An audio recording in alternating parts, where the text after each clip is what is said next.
Esports Olympics are set to launch. What? Esports Olympics is set to launch at IOC presents proposal for video games. You a PlayStation fanboy? You don't buy games. Get that through your head.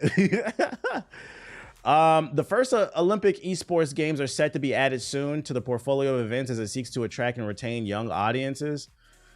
Oh, brother, man. Y'all thought XDefiant was sweaty right now. Y'all thought every multiplayer game was sweaty right now. If this shit goes to the Olympics, it's over, bro. RIP casual gaming. Niggas is about to grow up. When I was growing up, I wanted to be Ash Ketchum, you know? I want to be the best that no one ever was. I want to catch them all.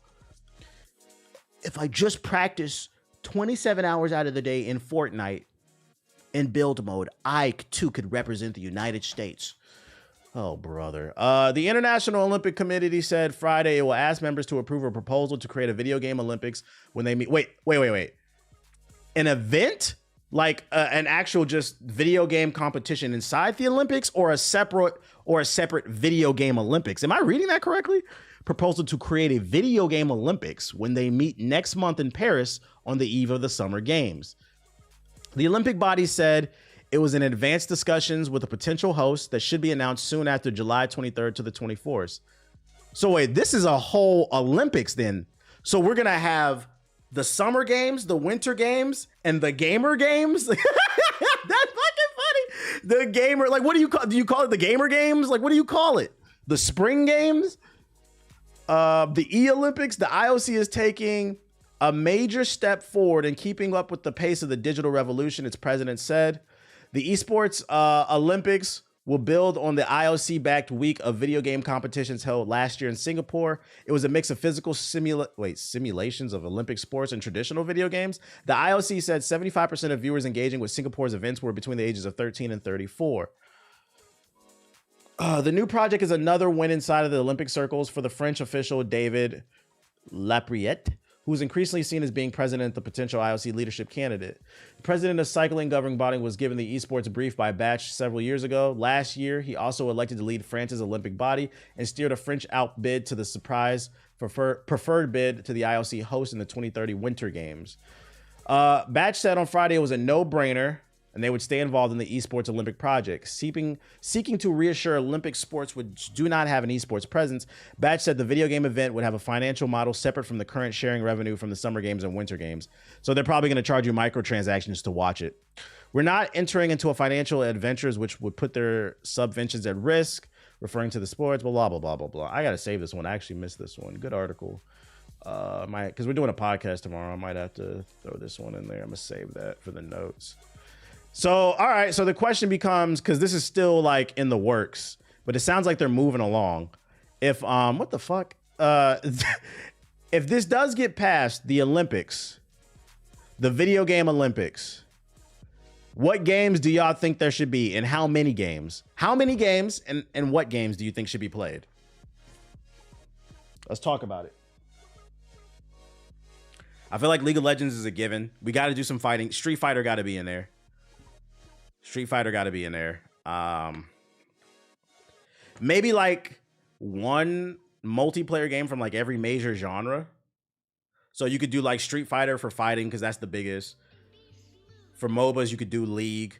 For racing, you could do Forza. The Last of Us multiplayer? Shut up, nigga. CSGO. CSGO could be... See, the shooter would be a tough one.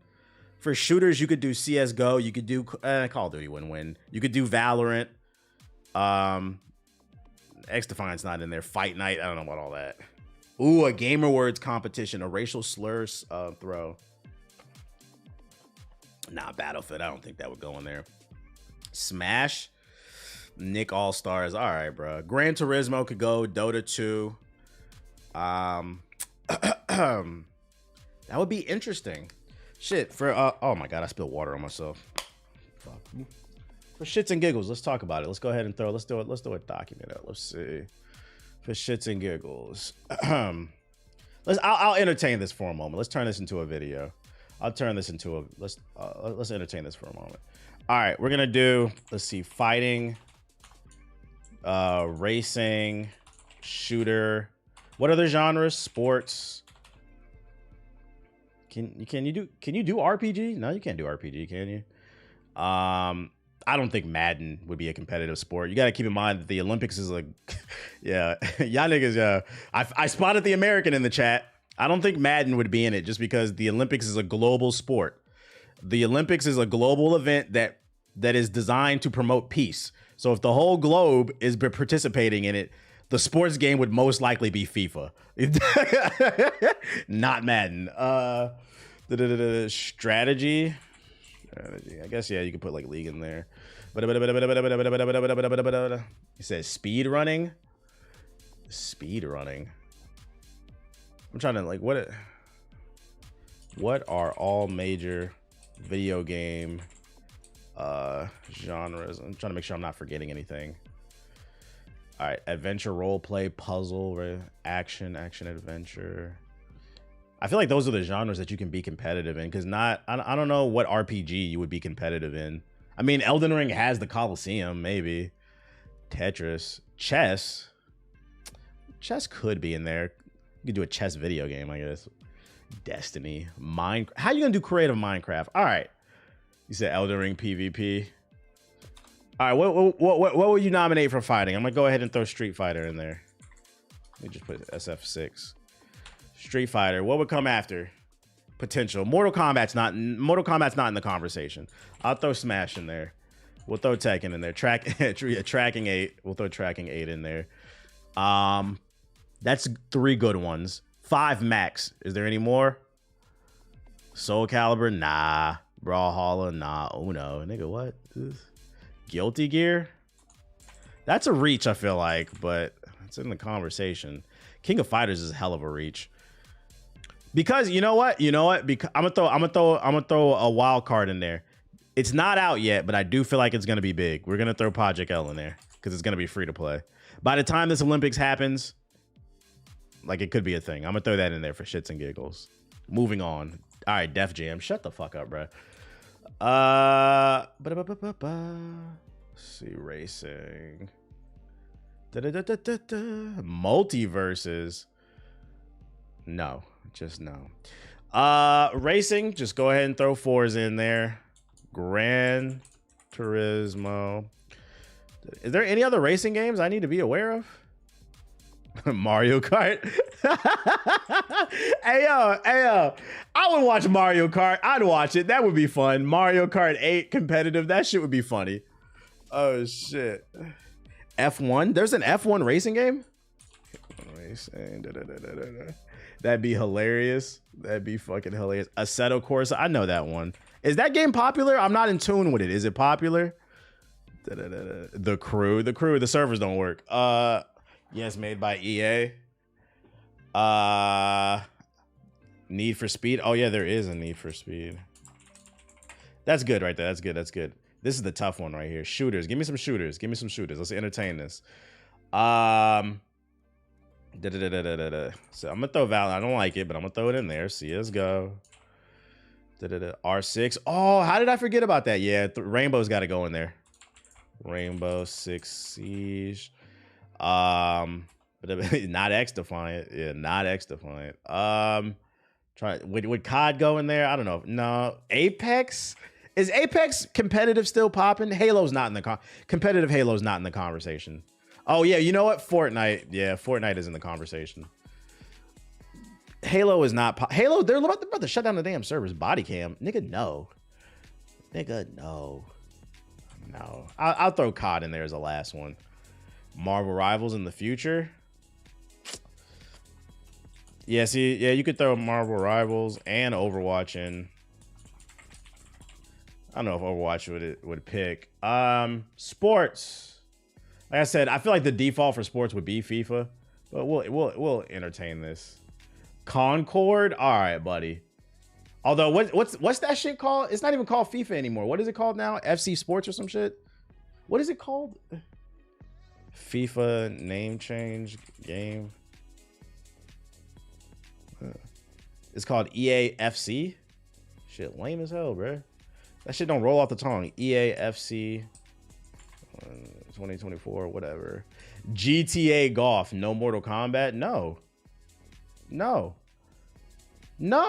No, no, no, no, no, no. Mortal Kombat is not in the conversation. They had like 20 people sign up for Combo Breaker. Not Combo, but fucking Evo or whatever. Mortal Kombat niggas don't even play Mortal Kombat. 2K Tennis. 24 Tennis 2K25. We got Homelander. Nobody cares. Game sucks. Sonic and Mario at the Olympics. Ain't nobody playing that shit. UFC. Let's see. UFC. Mario Strikers. I don't know if that would be there. Like, is that the last Mario Strikers was ass? Rocket League. That's actually more believable, believe it or not. Rocket League is actually more believable. I know that's still got a community. MLB. Baseball's pretty big globally. Not gonna lie, I'll never buy another Mortal Kombat if they don't go back to using MKX's mechanics. Guitar Hero. Cricket. NBA 2K is not in the conversation. Not throwing on there for shits and giggles though. Cricket the game.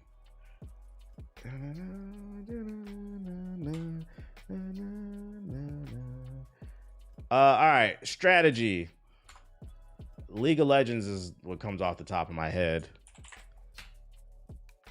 Although, can you put Overwatch in strategy? StarCraft. Is that still popular? Well, Dota 2. Wait, Dota 2. Tetris? Nigga, what? Competitive Tetris? What? What are y'all talking about? Smite? I got predecessor. Civilization? Is there competitive Civilization? What are y'all talking about? Competitive Civilization? What? I'll throw Smite on there. I don't know if it's still popular. Total War? Y'all just yapping, bruh. Tetris is really competitive. They got a competitive scene for that. World of Tanks, I think it's called. It's popular in Korea. PlanetSide. Pokemon. Pokemon, yeah, it's technically a strategy game. Which Pokemon though?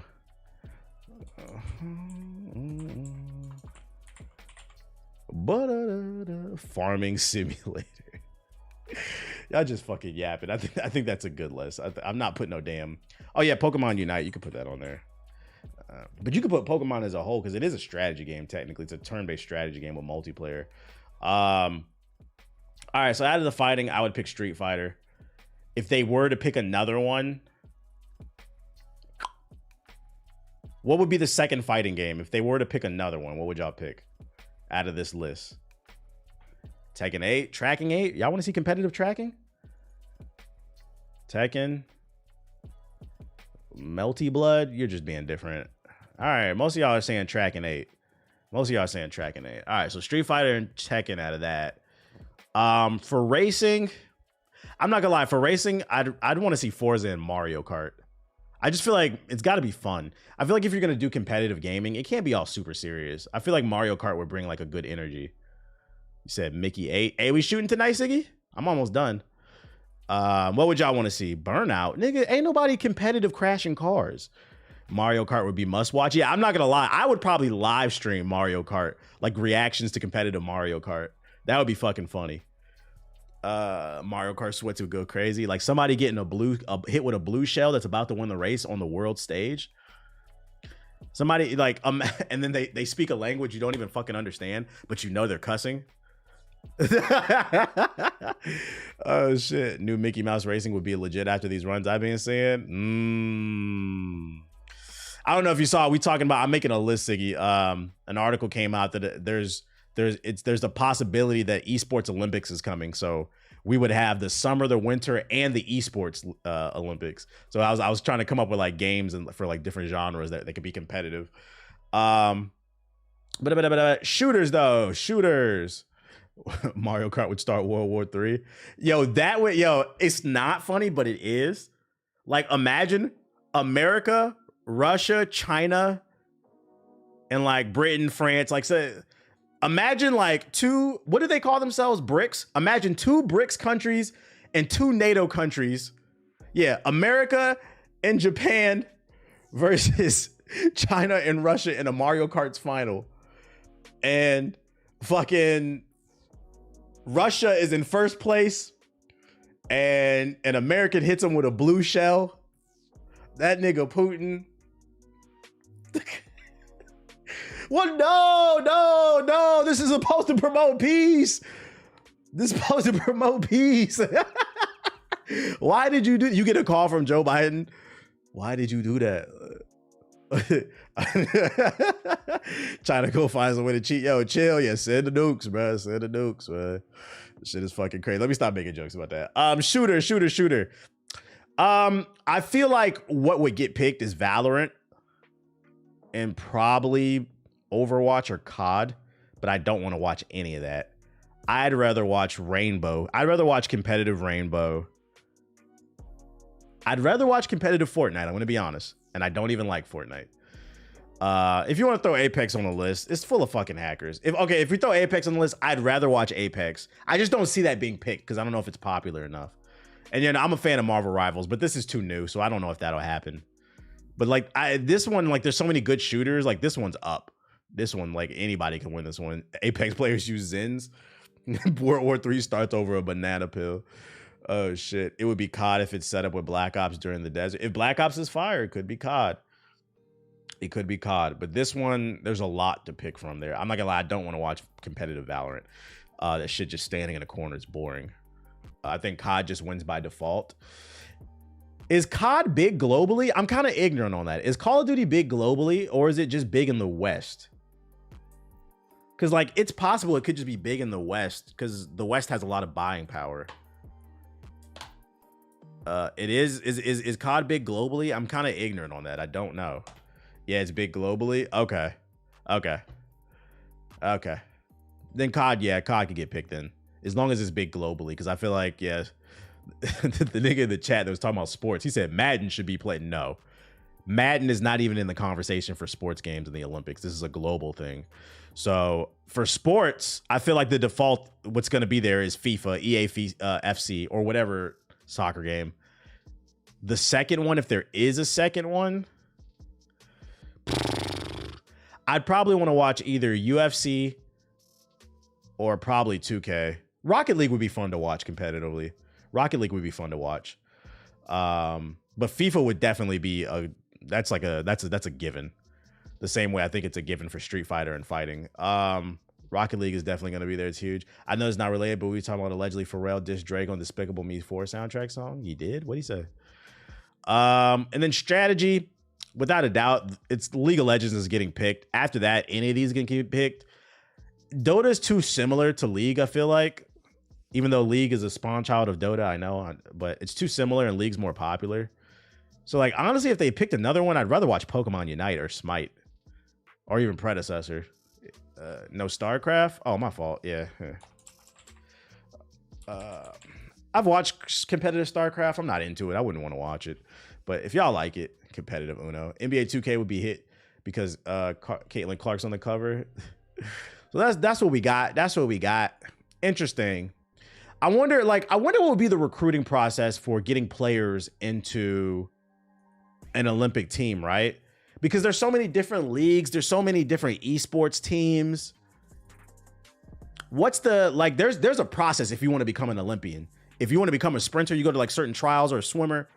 Like, what's the trials? Who's going to host them? Who's going to be the standard?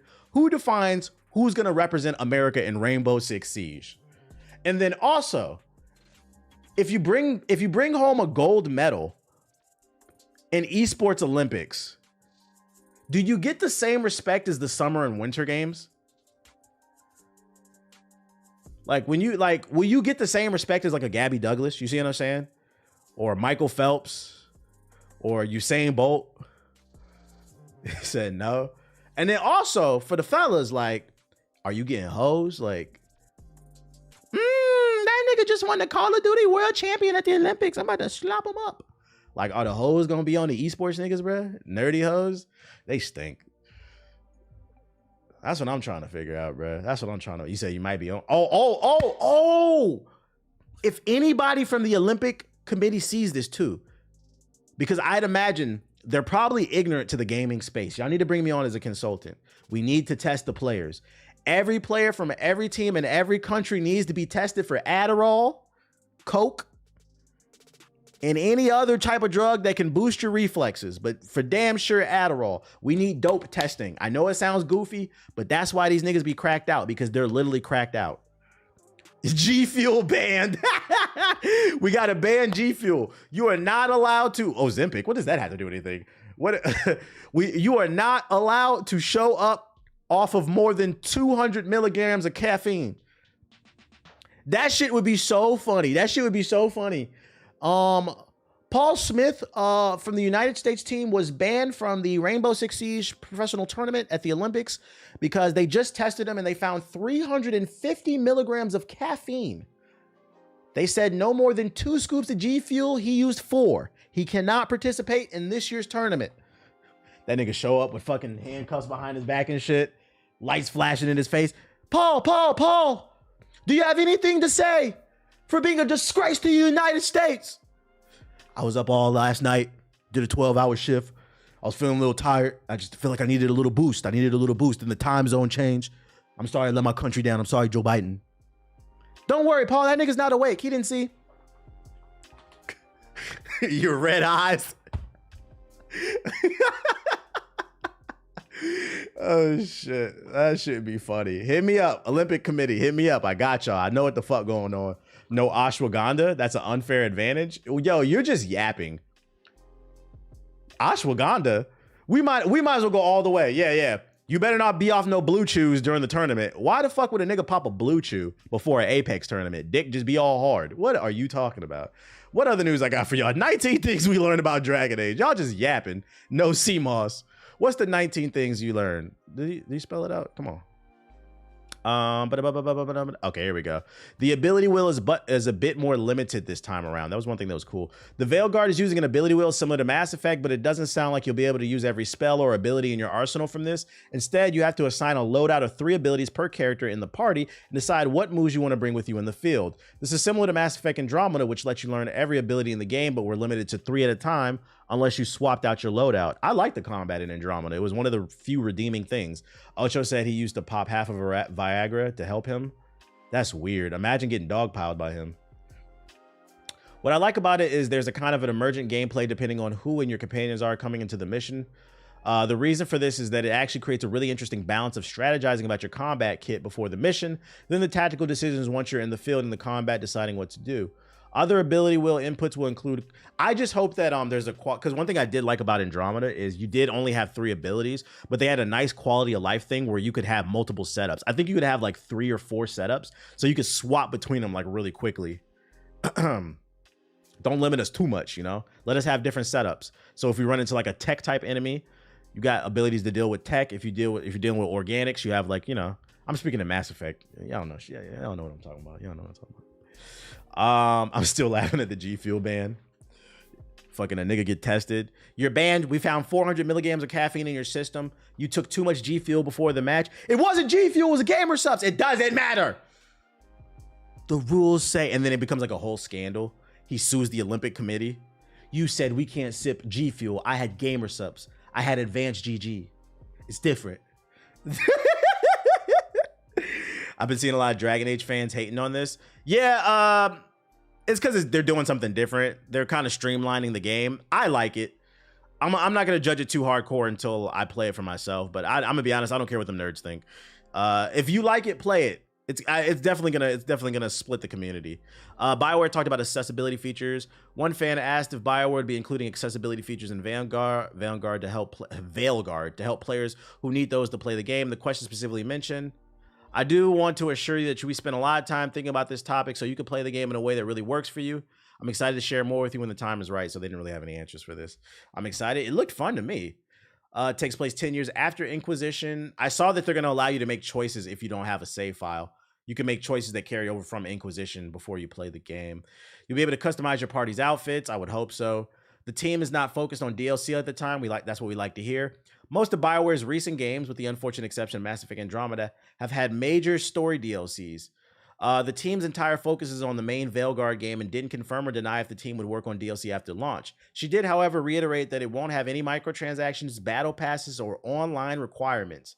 Look at that. Isn't that like we're in such a sad age of gaming where that's an announced feature. That just to be default. You bought the game, it worked. It had everything on the disc. Now it's a feature. No microtransactions, battle passes are on. Why the fuck would a battle pass be in a damn RPG?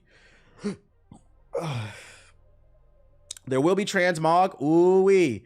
Every RPG needs transmog. If you don't play RPGs and you don't know what that is, in RPGs, you often have to make the hard choice. Go with the armor and weapons that have the best stats, or go with the best armor and weapons that give you the best drip. With transmog, you don't have to decide. You can wear the best armor and weapons, but then also wear the best looking armor and keep your stats. Every RPG needs it.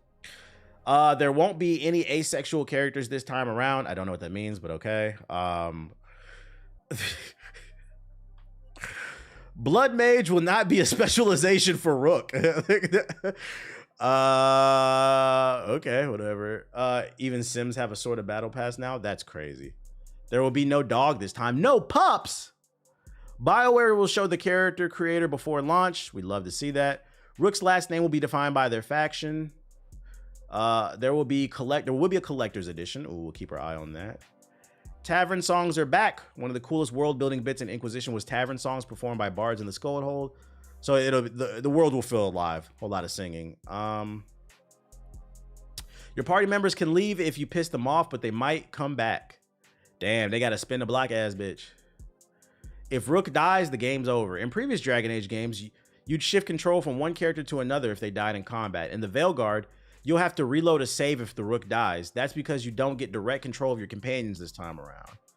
So it's more about, you know, who you're just playing. The fate decision from the Inquisition won't be a factor in Veilguard, and there won't be mounts this time around. It didn't really look like you needed a mount in this. Yeah, it just seems like everything they're doing is streamlining the game, which is going to... It's going to piss some people off, but I'm in the camp of I'm tired of everything being open world. I'm open world burnt the fuck out. It seems like more than 50% of games in the last 10 years that released every year have been open world. That number needs to come down to like 20%, maybe 10. If you're not producing something open world that's changing the game, leave it alone. Please. Make more. I feel like the happy medium is semi-open world games. Games with hub worlds where you get to explore a little bit, but it's not too much. Semi-open, open zoned. Yeah, kind of like Jedi Survivor. That's an open zoned type of game where there are levels where you would fly to a planet and it was a big open space, but it wasn't completely open world. You know what I'm saying? Interesting. That's some Veilguard shit I got. Well, that actually was in the article, so we don't need to talk about that. Elden Ring update. I feel like we're giving daily Elden Ring updates.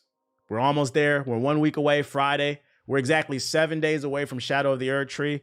And the official Elden Ring account announced that an update to Elden Ring's base game and a day one patch for Shadow of the Erdtree will be distributed on the 20th. The update includes bug fixes, balance changes, and some new features. I hope those balance adjustments are for people who run Rivers of Blood with Kindred of Rot and the Blood Expulsion talismans. If you guys don't know what that is, Rivers of Blood is one of the best weapons in the game, and then there's 2 talismans that boost that weapon, so you can run around and basically one-shot bosses and just beat them all in like 1 hour, you know, and then say, I beat Elden Ring. Okay. Anyways, let's see. Here's a preview of some of the main additional features from the update. New features include newly obtained items with a marked exclamation point, and a new tab called Recent Items has been added to review them too. Elden Ring can be played early on PC Thursday at 6 EST. Shadow of the Erdtree. New summoning pool features. I'm not going to summon, but we'll entertain this for shits and giggles. Active summoning pools will now be carried over to New Game Plus. Individual summoning pools can now be enabled, disabled, and added a map function menu. Only active summoning pools will be selected when using the gold effigy. You think you're about to switch up your build? I might run that claw build, the one that was like flying all over. I might. I'll probably start off with just running the Moonveil and see how I feel, and then I'm gonna explore. And if I find that claw weapon, I'm gonna be looking for weapons. I might run that shit, but I'll probably have to respec because you probably. How would you build that? You know what I'm talking about? I know I put it in the group chat. Let me see. Let me pull up in the group chat. What the hell is this? Oh, shout out to Tim's. God damn. Where's my oh, it was Kami that tweeted it actually. Kami Elden Ring Dex. I was thinking Dex and Strength probably. Oh, that's actually exactly what I was looking for. This one right here. This weapon looks pretty cool. I'm gonna try to find this one where he's just throwing hands. But I'm definitely gonna be taking my time with this. Like Ethos is like trying to beat it first. I'm not trying to be the first to beat it. I'm just trying to have fun with the game. I'm gonna explore and try new things basically. Tim's Anita, y'all need y'all a nice little Nigerian shawty. Nice little Nigerian shawty. Nothing too crazy. But yeah, does anybody know what this weapon is called? Oh, is it called Beast Claws? The Beast Claws. That's what I'm looking for. Take me to the Bahamas. What else did they announce? Ethos, he don't play games anyway. 5 new hairstyles have been added to the game. They can be selected during character creation. Use the clouded mirror stand or use Leon's rebirth feature. They got to cut my life into pieces. Did they add the Killmonger? The Killmonger dreads? That's cool. They're adding new content for free for everybody. That's cool. A little something, something. New fighting style in the DLC. There's 8 new fighting styles and 100 new weapons. There's a ton of new content. That's what people are excited about it. This is like a full-blown expansion, baby. They said it'll take the average person 30 hours to beat it. And if you want to beat it 100%, 70 hours. We're going to be eating. We're going to be eating. We got some rumors, some more rumors from the gaming leaks and rumors. So take it with a grain of salt. Reddit, some Resident Evil shit. Resident Evil 9 details from a German leaker says 100% that Resident Evil 9 stars both Jill and Leon. Long read ahead. This information comes from a German leaker who is apparently very reliable according to people who follow him. His name is Andy from the Screenfire Germany. According to Dust Golem, Andy, who was actually the first person to have leaked Resident Evil 0 and this other Resident Evil remakes months before Dust Golem and IGN even commented on him. His source is apparently a Capcom employee that he became good friends with at Gamescom's event. All the following information comes from a stream on YouTube, which has been translated from an X user. Sapphire's weapons. Man, let's just get into the points. Says Resident Evil 9 stars Leon and Jill, not just Leon. Jill is apparently to Leon what Shiva is to Chris and RE5. So basically, like they're tag teaming, basically. I remember, okay. Game is not fully open world, just has open world elements like RE Village and RE4 Remake. So semi-open world. A little something to explain. So co-op, that's a possibility. That is a possibility. Game was initially designed as a co-op game, but after positive receptions to Resident Evil 7 and RE Village being single player, Capcom has cut the co-op aspect. Say it ain't so. Well, there you go. Well, considering cutting co-op, Capcom also considered cutting Jill as well as to focus on Leon and the single player. However, after reducing Jill's role so much in Resident Evil 5, they felt it was unfair to cut her again. Says he knows 100% that Jill is still in the game as a main character. The fact that Leon is in it, I might try it because Resident Evil 4 is the only, even though I don't like the ending. It's the only one that I like. If this rumor is true and there's no co-op in it, I wouldn't worry about it too much because I'd imagine if this comes to PC, they're probably going to mod co-op into it. You know they're going to put into it. Mentioned that if there still is co-op, he's not sure how Capcom is designing it. Says it could be like RE5 and RE6 or like RE0. Doesn't know who the game's supporting characters are, but suspects it most likely is Barry for Jill and Ada for Leon. Says RE9 will not focus on Blue Umbrella and likely not on the BSAA cliffhanger from the end of Village either. If the BSAA cliffhanger is addressed, it will only be a small part of the game. The game will be third person, but he suspects the first person will be added later to the game, probably for VR.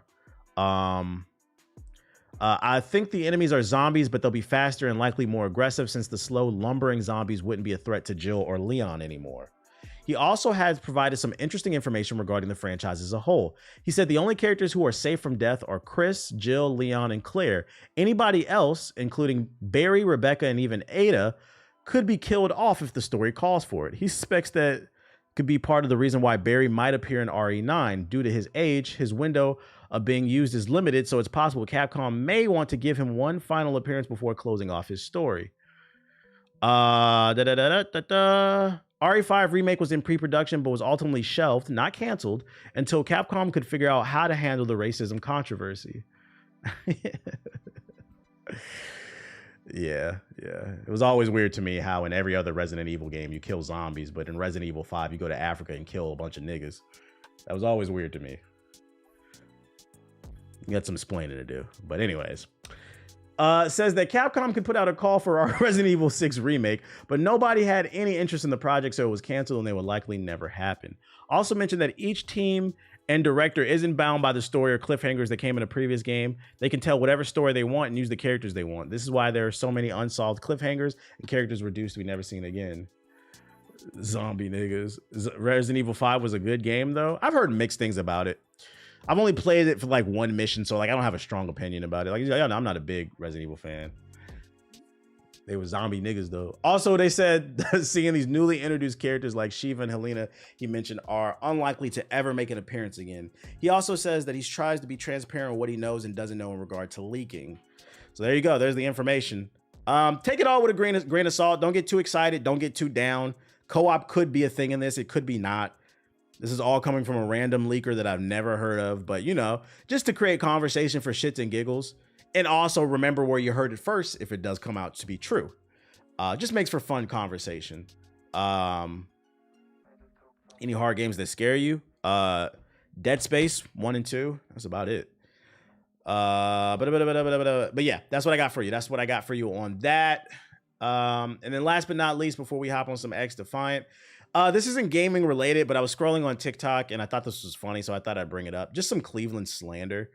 I'm gonna go ahead and play the video and then I'm gonna comment. I'm just gonna let this one rock.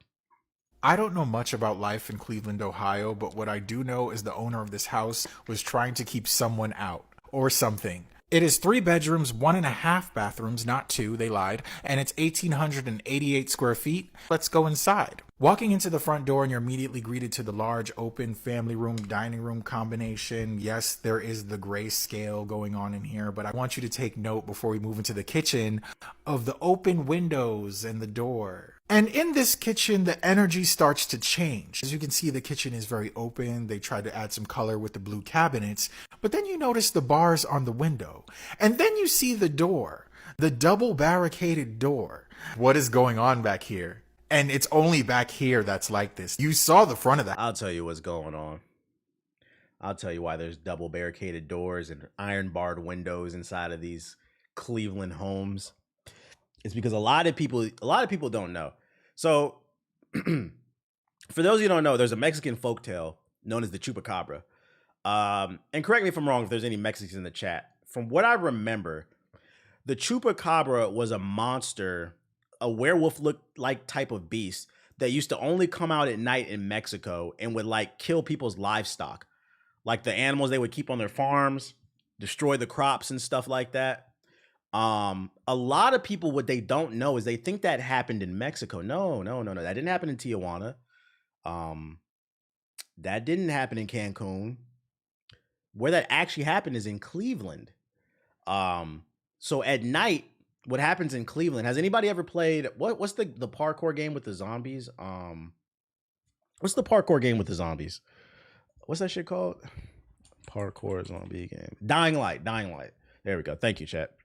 For those of you who ever played Dying Light, the city of Cleveland is like Dying Light. In Dying Light, there's a mechanic where when it becomes nighttime, these super zombies just come out and they're damn near impossible to beat. So it's kind of like that. The Chupacabra does not live in Mexico. It lives in Cleveland. So a lot of people barricade their homes. The people who do have dogs in Cleveland, they don't have cute little dogs like Yorkies and like, you know, them designer dogs with the strollers and shit. They only have Cane Corsos and wolf breeds, like half wolf breed, like straight killer type dogs. Fucking Rottweilers and pit bulls and shit like that. And it's because the dog is there to guard as well as these barricaded doors against the Chupacabra. Because you gotta keep in mind, there are no grocery stores in Cleveland. They only have livestock. They only have mutilated and mutated cows and chickens and shit. They don't have regular chickens. They have chickens with like 3 heads. Because when the Great Nuclear War happened in Cleveland, it caused a lot of radiation. So you got ghouls running around, super mutants, rad roaches, raiders. So not only do you have to fight those off, but you have to fight off the Chupacabra.